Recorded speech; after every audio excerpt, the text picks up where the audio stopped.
This is another video of the murder case of my uncle Ted R. Schmidt.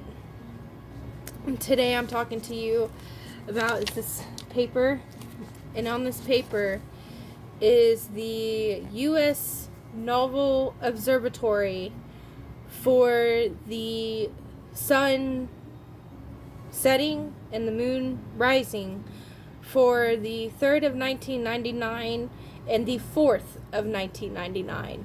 Both September 3rd and September 4th of 1999. Now, this is a astronomical applications department, and it is indeed from the U.S. Naval Observatory, which is the moon data in the Naples, Florida area.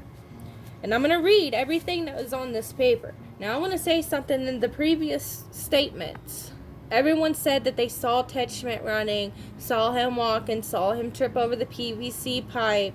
There was no street lights.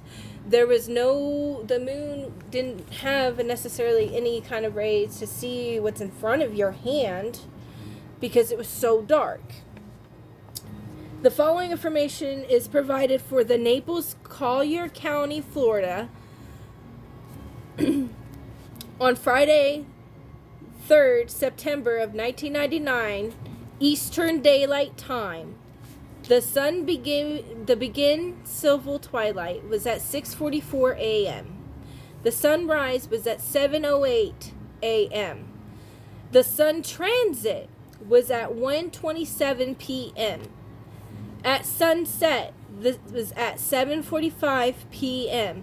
and civil twilight was at 8:08 p.m. Now that was the sun. This is the moon. The moon set was at 1:40 p.m., which was on the preceding day. Moon rise was at 12:56 the next morning.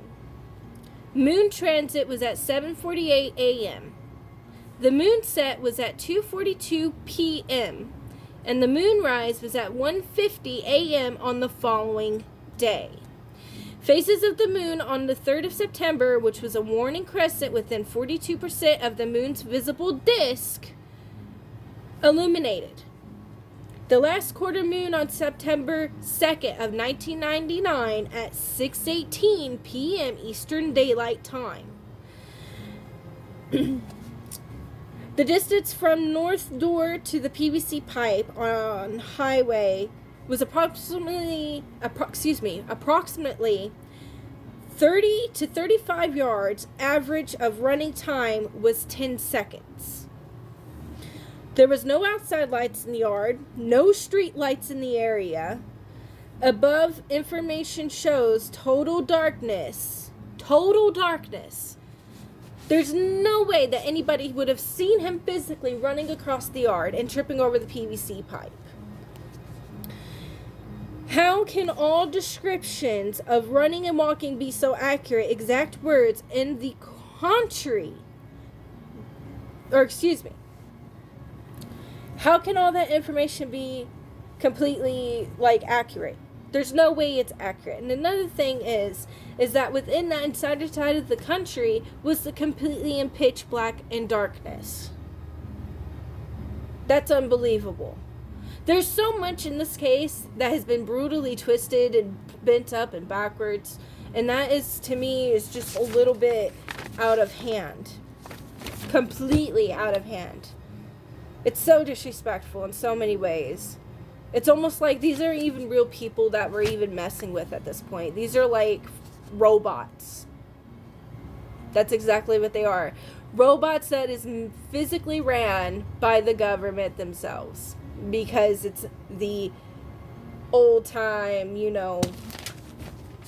boycott, whatever. Well, not boycott, excuse me. That's long terminology. My point is that this is a just give you the money, hearsay, keep it quiet type deals with all the detectives and the police officers, and that to me is just a bit ridiculous. So I don't know what else to say about that, but all I know is that this is a actual paper that was given from the U.S. Naval Observatory, of Naples, Florida.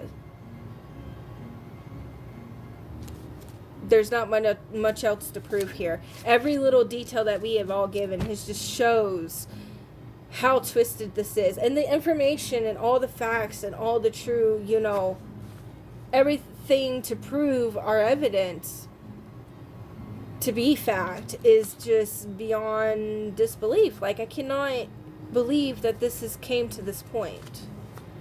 That's about all I got to say about that. God bless.